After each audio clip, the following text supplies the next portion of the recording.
I have to say, to be here now, speaking with all of you in Yankee Stadium, one of the greatest places in one of the greatest cities on earth, is more than a little humbling. My friends, you are now NYU graduates, the best and the brightest. You have great potential and possibilities, and therefore you have enormous responsibility too. So today, I'd like to talk about the nature of both those things, and I'd like to offer you a challenge, one that I think is essential for your future success as individuals and as the leaders that you are becoming.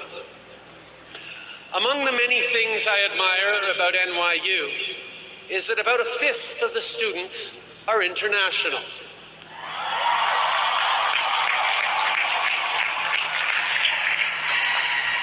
And a similar proportion are the very first in their families to go to college.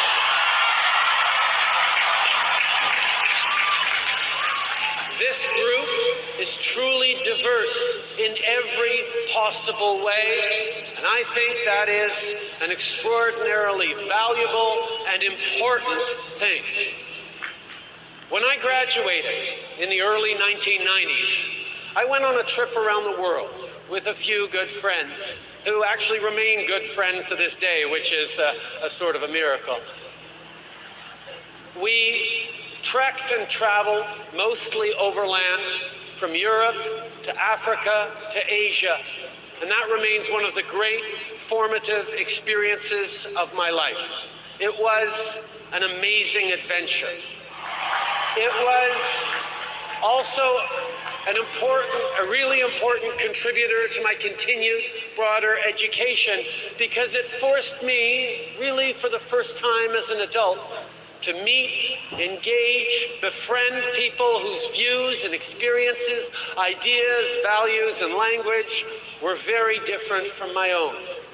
See, when a kid from Montreal meets a Korean fisherman living in Mauritania, befriends a Russian veteran of their Afghan war, or a shopkeeper and his family living in Da Nang, interesting conversations always happen.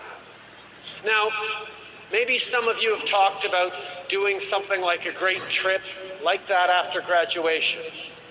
But I'd be willing to bet one of the first things you heard was a warning.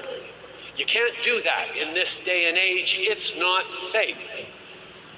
But here's my question.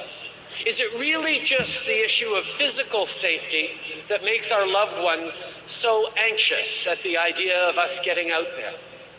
Or is it the threat that if we look past our frames, the frames of our own lives, of our own communities' structured values and belief systems, to truly engage with people who believe fundamentally different things, we could perhaps be transformed into someone new and unfamiliar to those who know and love us?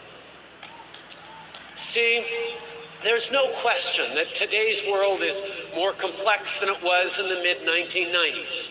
There are serious and important problems that we're grappling with and will continue to grapple with.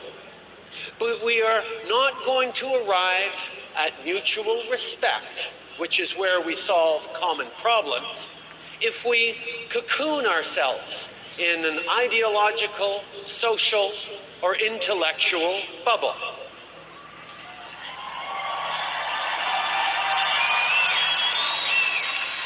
Now, we can see it all around us. There's a peculiar fascination with dystopia in our culture today. You see it everywhere on film and TV. But the truth is that, on balance, we have the good fortune to live in a time of tremendous possibility and potential, a time when it is within our grasp to eliminate extreme poverty, to end terrible diseases like malaria and TB, and to offer a real chance at an education to everyone on this planet.